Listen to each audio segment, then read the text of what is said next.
피해를 만드는데 좌절의 늪에 빠지게 만드는 성형 부작용, 그리고 지워버리고 싶은 흉터를 깜짝같이 없앨 수 있는 방법은 없을까?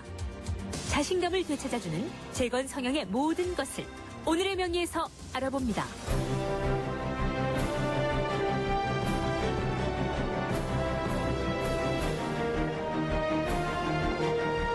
자, 오늘은요, 우리 성형에 대해서 좀 알아볼 텐데, 성형을 해서 부작용으로 고심하고 계신 분들은 정말 마음에 큰 상처가 되지 않겠습니까? 네. 그런 마음을 좀 도닥여주는 그런 시간이 될 것 같습니다. 자, 오늘 명의 모셨습니다.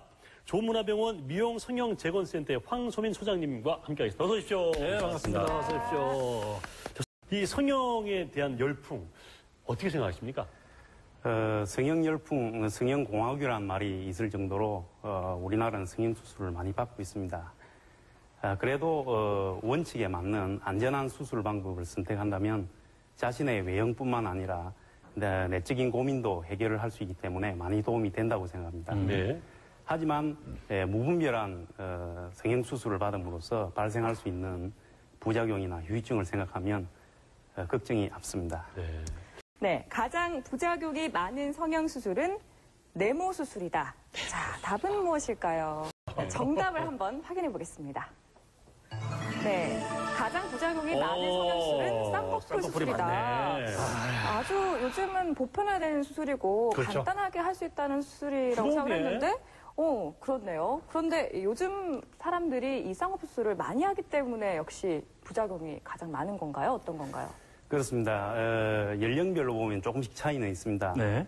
젊은 사람의 경우에는 여전히 쌍꺼풀 수술, 코 수술, 턱 수술을 많이 받습니다. 네. 나이가 드신 경우에는 대개 이제 주름을 개선하기 맞아요. 위해서 예. 눈 성형 수술을 받는다든지 아니면 주름 제거술이나 처진 뱃살 성형술 이런 걸 많이 받습니다. 오호. 네. 예. 그 위에 이제 나이에 상관없이는 비만에 대한 수술이라든지 아니면 가슴 수술들을 많이 받고 있습니다. 네. 최근 4년간 한국 소비자원에 성형 부작용으로 접수된 성형 수술을 살펴봤더니 쌍꺼풀 수술이 20%로 가장 많았고요. 오. 그리고 18%로 코 수술이 그 다음으로 많았습니다. 이 결과는 즉 그만큼 많이 시행받는 수술에 그만큼 부작용과 후유증이 많이 따른다고 보면 되겠습니다. 그 이외에는 이제 가슴 성형이라든지 지방 주입술, 지방 흡입술, 그리고 마취사고 등 다양하게 있습니다. 쌍꺼풀이 많네요. 그렇다면 성형의 부작용은 어떤 것이 있습니까? 성형 수술뿐만 아니라 모든 수술에는 부작용이나 후유증이 있을 수가 있습니다. 네. 그 중에서도 성형 수술에서는 가장 많은 경우가 수술 전에 충분히 상담을 하지 못해서 자기가 스스로 만족하지 못하는 경우가 사실상 가장 많습니다.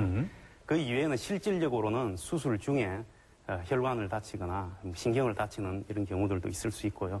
수술 후에 치료를 게을리하는 경우는 감염이 오거나 염증, 그 이외에 이제 흉터가 남거나 변형이 남는 우리가 원치 않는 여러 가지 문제점들이 생길 수가 있습니다. 네.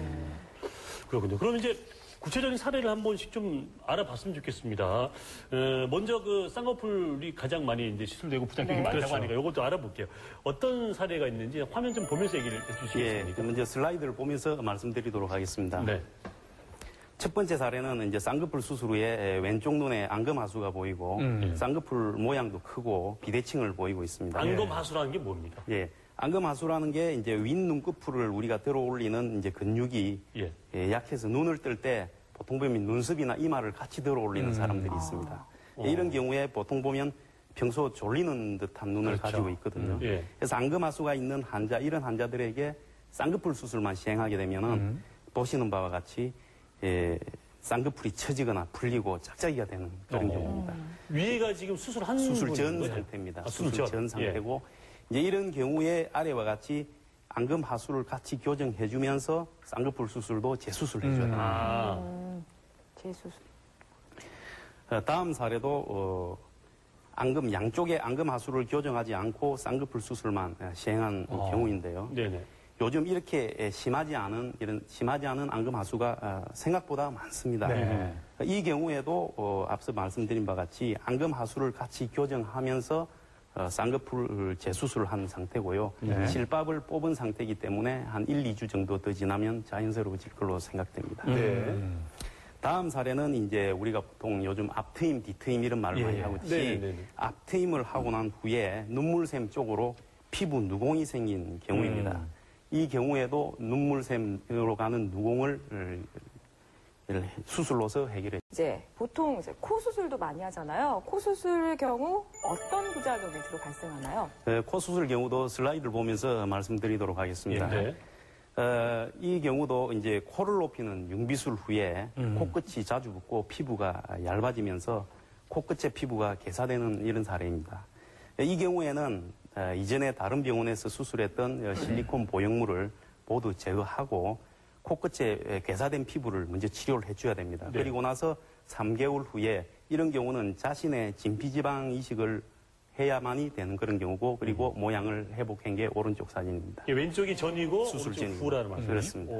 그리고요.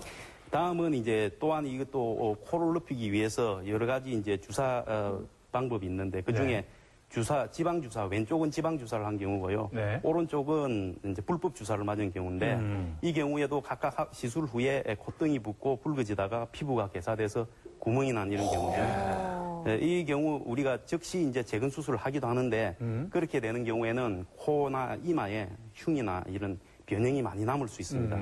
이런 변형을 최소화하기 위해서 3개월 이상 이제 주사 물질을 조금씩 제거하면서 살을 채워 나가는 거죠. 그리고 나서는 주위의 정상 조직을 돌려서 치료한 그런 경우들입니다. 그리고요. 다음은 요즘 또 많이 시행하고 있는 이제 필러 주사를 맞고 피부가 개사된 이런 경우거든요. 이런 경우 또 개사된 조직을 떼내고 치료를 한 후에 피부 이식으로서 치료한 그런 경우입니다. 그 다음은 이제 우리가 또 이제 이마 성형술이라고 해서 이마에 이제 이마를 이쁘게 하기 위해서 했다가 오히려 이마에 변형을 더 남긴 이런 경우들인데요. 이런 경우 또한 이제 다른 병원에서 넣었던 보형물을 제거하고 이마 재수술을 시행한 것이 이제 각각 밑에 그림이 되겠습니다. 다음은 또 요즘 또 많이 시행하고 있죠. 특수술을 하고 나서 이제 피부에 누공이 생긴 이런 경우들입니다. 이 치료가 상당히 어려운 경우인데 이런 경우는 누공을 제거해주는 수술을 시행하고 정상적으로 생활할 수가 있습니다.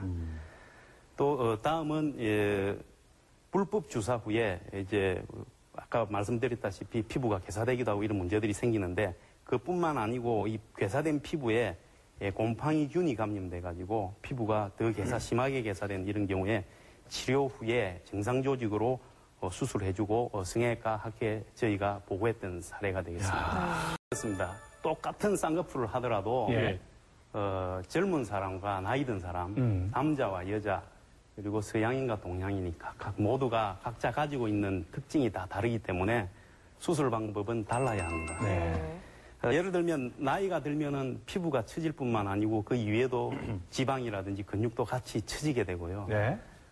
남자는 여자보다 피부가 두껍고 실제로 수술을 해보다 보면 박리하는 게 어렵습니다. 그런 것뿐만 아니고 요즘은 세계화 추세다 보니까 성형수술을 받더라도 서구적 형태를 많이 요구하고 있습니다. 이런 경우에 예를 들어서 동양인이 서양인의 눈이나 코와 같이 또렷한 모양을 가지게 되면 오히려 부자연스러울 수 있습니다. 그렇기 때문에 우리가 이런 차이 이외에도 본인이 가지고 있는 개개인마다의 눈의 형태가 또 다 다릅니다. 그리고 앞서 말씀드렸다시피 안검하수가 있느냐 없느냐 하는 이런 여러 가지 문제들을 본인이 먼저 인식을 해야 되고 수술 전에 그런 상태에 대해서 충분히 상담을 받아야만 합니다. 그렇습니다. 성형수술을 받는 사람들은 누구나 각자의 원인과 이유가 있습니다. 목적이 있습니다. 하지만 이 슬라이드를 보시다시피 영화나 소설 속에서처럼 비현실적인 성형 결과를 요구하거나 기대하는 경우가 있습니다. 신체 한 일부가 못생겨서 실패나 불행의 원인이라고 생각한다든지 수술을 받고 나면 자신의 생활이 신통하게 좋아질 거라고 기대하는 거라든지 여러 가지 수술을 계속 요구하는 성형 중독과 같은 이런 현실에서 동떨어진 생각과 목적으로 성형 수술을 받으려고 하는 경우에는 이건 분명히 잘못된 생각이고요. 수술을 받고 나서도 결코 결과에 만족하지를 못합니다. 수술 어떤 시기에 하는 것이 가장 적절할까요? 성형 수술이 보편화되다 보니까 어린 나이에도 불구하고 성형을 원하거나 실제로 성형수술을 받는 경우가 많이 있습니다. 네. 하지만 우리 몸은 부위별로 성장 시기가 다릅니다. 예를 들면 쌍꺼풀 수술 같은 경우는 쌍꺼풀이 15세 전후로 해서 자연적으로 생길 수도 있습니다. 그래서 최소한 15세 정도 이후에 해주는 게 좋고요. 코 수술이나 턱 수술 같은 경우는 얼굴뼈가 약 18세 전후로 해서 성장이 끝나기 때문에 최소한 18세 이후에 해주는 것이 좋습니다. 그 이외에도 이제 적절한 수술 시기는 성형 수술을 했을 때 그 성형 변화를 주위 사람들이 자연스럽게 받아들이기 위해서는 자연스럽게. 졸업 후라든지 아니면 반이 바뀌는 이런 시점에 해주는 것이 좋습니다. 약간 이제 수술도 일반 수술과 마찬가지로 네. 마취를 하고 절개를 하고 상처가 잘 나사줘야 결과가 좋게 나타납니다. 근데 이제 당뇨라든지 고혈압이 있으신 분들은 당장의 마취에서부터 문제가 될 수가 있고요. 네. 수술 중에도 피가 더 많이 난다든지 수술 후에 상처가 잘 낫지 않는 이런 여러 가지 문제가 있을 수가 있습니다. 그래서 수술 전에 반드시 앓고 있는 병이 있거나 아니면 복용 중인 약이 있으면 미리 상담을 하셔가지고 그 상태를 좋게 한 후에 수술하시면 아무 문제가 없습니다. 그렇죠.